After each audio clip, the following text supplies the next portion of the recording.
Assalamualaikum warahmatullahi wabarakatuh. Eh, Kami dari kelompok 6 akan menjelaskan tentang analisa data kualitas apel dengan kombinasi menggunakan visualisasi dan Apache Spark. Untuk anggota tim kelompok kami ada Alfa Indika, kemudian ada Muhammad Afal Khalki, dan Raga Prabaswara.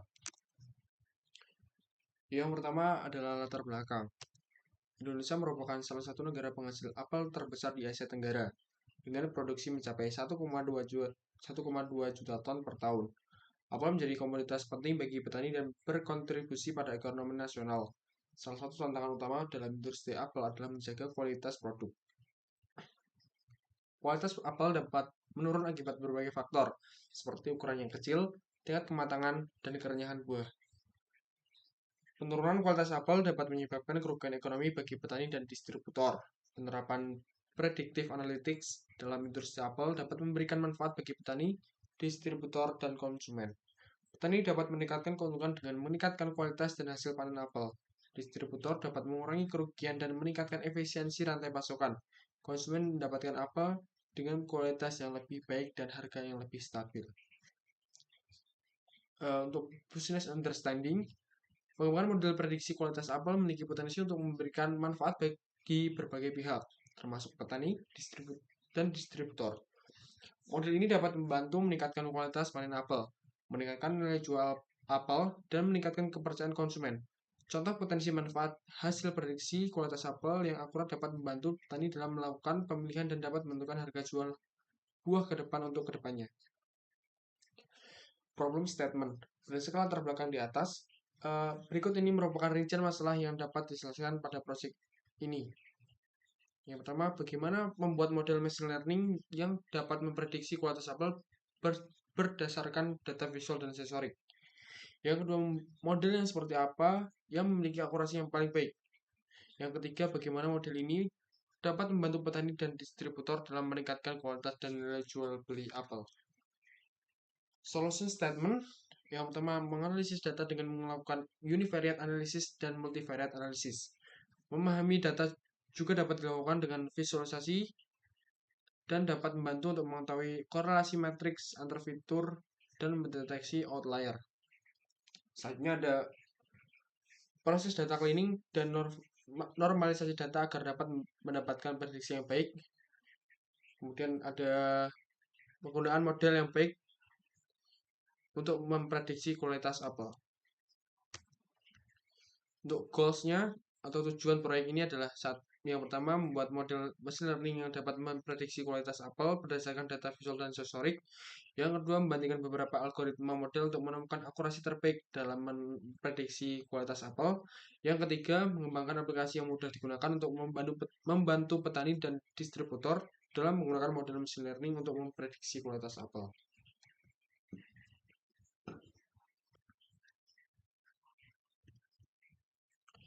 Selanjutnya ada data understanding. Yang pertama ada deskripsi variable. Untuk datasetnya kita mengambil dari Kaggle dengan judul apple quality. Kemudian informasi pada datasetnya dapat dalam tabel berikut. Dilihat dari tabel berikut, ada deskripsi variabel dataset ini telah dibersihkan dan dinormalisasi terlebih dahulu oleh pembuat, sehingga mudah digunakan dan ramah bagi pemula. Dataset berupa CSV memiliki 4001 sampel dengan 9 fitur, memiliki 7 fitur bertipe float 64 dan 2 fitur bertipe objek, dan terdapat satu missing value dalam dataset. Dan ada variabel-variabel pada dataset untuk A_ID untuk identifikasi unik untuk setiap buah, size untuk ukuran buah, weight untuk berat buah, sweetness untuk tingkat kemasan buah, crunchiness untuk tekstur yang menunjukkan kerenyahan buah, juiciness untuk tingkat kesegaran buah, ripeness untuk tahap kematangan buah, acidity untuk tingkat keasaman buah, quality untuk kualitas buah. Dari ke-9 fitur dapat dilihat bahwa fitur A_ID tidak mempengaruhi kualitas buah hingga akan dihapus.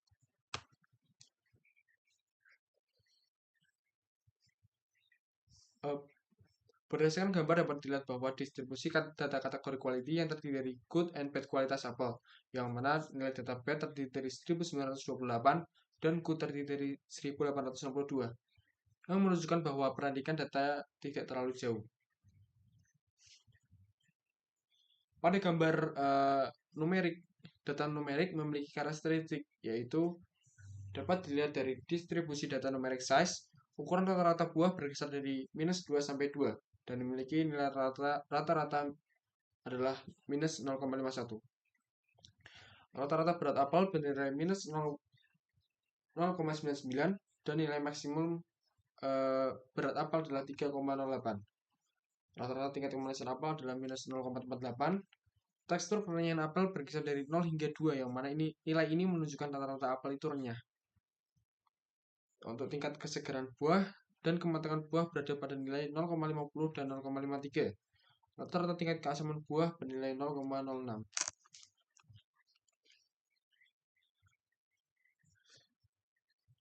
Nilai-nilai didapat dari gambar menunjukkan bahwa data telah dinormalisasi dengan cara Z-score normalization. Z-score normalization mengubah data dengan cara yang pertama mengurangi rata-rata dari setiap data point, membagi hasil pengurangan tersebut dengan standar deviasi data. Pada kasus ini, rata-rata dan data size adalah -0,51 dan standar deviasi data size belum diketahui atau tidak diketahui. Namun dengan nilai minimum -2 dan maksimum 2 dapat diasumsikan bahwa data size telah diubah skalanya sehingga memiliki min nilai rata 0 dan standar deviasi 1. Data numerik lainnya seperti weight, sweetness, crunchiness, juiciness, ripeness, dan acidity juga telah dinormalisasi dengan cara yang sama. Kemudian ada multivariate analysis. Berdasarkan gambar di samping, analisis multivariat dengan menunjukkan fungsi pair plot dari Library Seaborn tampak terlihat relasi pasangan dalam dataset menunjukkan pola acak. Pada pola sebaran data grafik pair plot, terlihat bahwa size dan sweetness memiliki korelasi negatif menurun, yang mana semakin kecil ukuran buah, rasanya akan semakin manis.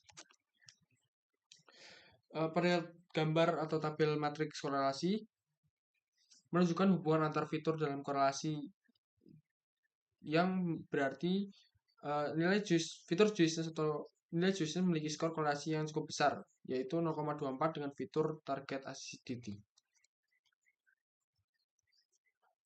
Selanjutnya data preparation. Pada data preparation dilakukan kegiatan seperti data gathering, data assessing, dan data cleaning. Pada proses data gathering, data diimport demikian rupa untuk dibaca dengan baik menggunakan data frame, yaitu data frame pandas. Untuk proses data assessing, berikut adalah beberapa pengecekan yang dilakukan. Yang pertama, duplikat data yang serupa dengan data yang lainnya. Yang kedua, missing value, data atau informasi yang hilang atau tidak tersedia. Yang ketiga, outlier, data yang menyimpang dari rata-rata sekumpulan data yang ada. Untuk pada proses cleaning, data cleaning yang dilakukan adalah yang pertama, converting column type, mengubah tipe suatu kolom. Yang kedua ada train test split, membagi data menjadi data latih dan data uji. Yang ketiga ada normalization atau mentransformasi data ke dalam skala yang seragam sehingga semua fitur atau atribut memiliki rentang yang sebanding. Melihat data missing value. Pada project kasus ini tidak ditemukannya ada duplikat, tetapi ditemukannya missing value. Adapun metode yang digunakan untuk mengatasi hal ini adalah dengan menerapkan dropping, yaitu menghapus data yang missing. Digunakannya metode ini karena jumlah missing value-nya hanya 1. Lihat tabel untuk melihat data missing value. Itu data missing value dapat dilihat dalam tabel.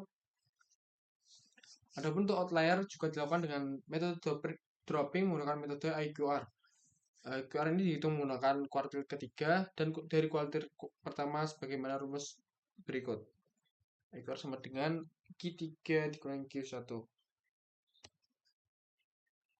Setelah menggunakan metode IQR untuk menghilangkan outlier pada dataset, jumlah dataset menjadi 3.790 yang awalnya adalah 4.000. Pada proyek ini digunakan train test split pada library escalon.model selection untuk membagi dataset menjadi data latih dan data uji dengan pembagian sebesar 20/80 dan random state sebesar 60. Pada proyek kasus ini digunakan normalization metode dari scalon.processing.min/max_color untuk menormalisasi dataset. Semua proses ini diperlukan dalam rangka membuat model yang baik. Baik, yang selanjutnya adalah modeling. Algoritma pada proyek ini melakukan pemodelan dengan menggunakan 5 algoritma, yaitu yang pertama Kners-Neighbors atau yang disingkat KNN, kemudian terdapat juga yang kedua random forest, ketiga support vector machine atau disingkat SVM, kemudian ada yang keempat naive Bayes classifier, kemudian yang kelima adalah extract Thirst classifier. Nah, untuk penjelasan di sini, KKN itu adalah algoritma machine learning yang sederhana, yang mudah dipahami untuk klasifikasi dan regresi. Algoritma ini bekerja dengan menemukan tetangga terdekat dari data baru, dan kemudian menggunakan kategori atau nilai rata-rata dari tetangga tersebut. Nah, parameternya itu terdiri dari n-neighbors, jumlah tetangga terdekat, wake, atau penjelasannya adalah distance tetangga yang lebih dekat memiliki pengaruh lebih besar. Nah, keunggulannya itu yang pertama dapat digunakan untuk klasifikasi dan regresi, kemudian untuk sederhana dan mudah dipahami. Nah, untuk keunggulan di sini itu terdiri dari sensitif terhadap outlier, membutuhkan banyak memori dan waktu komputasi untuk dataset yang besar, kemudian sulit untuk memilih nilai K yang optimal. Selanjutnya adalah random forest. Random forest adalah algoritma machine learning ensemble yang menggabungkan beberapa decision tree untuk meningkatkan akurasi prediksi. Ini bekerja dengan membuat banyak decision tree secara acak. Nah, adapun parameter yang digunakan pada proyek ini adalah maxDeep. Nah, di sini untuk penjelasannya, keunggulan random forest ini memiliki akurasi prediksi yang tinggi, mampu menangani dataset dengan dimensi yang tinggi, dan terakhir adalah tidak sensitif terhadap outlier. Nah, kemudian ada juga kerugiannya. Yang pertama, cenderung overfit pada dataset kecil, kemudian membutuhkan banyak waktu komputasi untuk pelatihan, dan yang terakhir sulit untuk diinterpretasikan. Nah, selanjutnya adalah SVM atau Support Vector Machine. Support Vector Machine atau disingkat SVM adalah algoritma machine learning yang digunakan untuk klasifikasi dan regresi. Algoritma ini bekerja dengan mencari hyperlink yang memisahkan data menjadi dua kelas dengan margin terbesar. Parameter yang digunakan SVM kali ini adalah parameter bawaan. Keuntungannya, yang pertama, memiliki akurasi prediksi yang tinggi, yang kedua, mampu menangani dataset dengan dimensi tinggi, yang ketiga, tidak sensitif terhadap outlier, yang keempat, dapat digunakan klasifikasi dan regresi. Nah, ada pun juga kerugiannya. Yang pertama, sulit untuk memilih kernel dan parameter lainnya, sensitif terhadap outlier, membutuhkan banyak waktu komputasi untuk pelatihan. Kemudian terdapat juga naive Bayes classifier. Naive Bayes classifier merupakan sebuah metode klasifikasi yang berakar pada teorema Bayes. Metode pengklasifikasian dengan menggunakan metode probabilitas dan statistik memprediksi peluang di masa depan berdasarkan pengalaman di masa sebelumnya. Keuntungannya itu mudah dipahami dan diimplementasikan, cepat untuk dilatih dan diprediksi. Nah, untuk kerugiannya itu asumsi independensi fitur mungkin tidak selalu valid. Yang kedua, sensitif terhadap fitur dengan nilai 0. Yang ketiga, kinerja dapat menurun dengan dataset yang kompleks. Kemudian ada juga extractris classifier. Extractris classifier adalah algoritma machine learning yang digunakan untuk klasifikasi data. Ini mirip dengan random forest classifier yang terkenal, tetapi memiliki beberapa perbedaan utama, yaitu random splitting dan no bagging. Keuntungan extractris classifier yaitu lebih tahan terhadap overfitting dibandingkan dengan random forest, terutama pada kumpulan data berdimensi tinggi.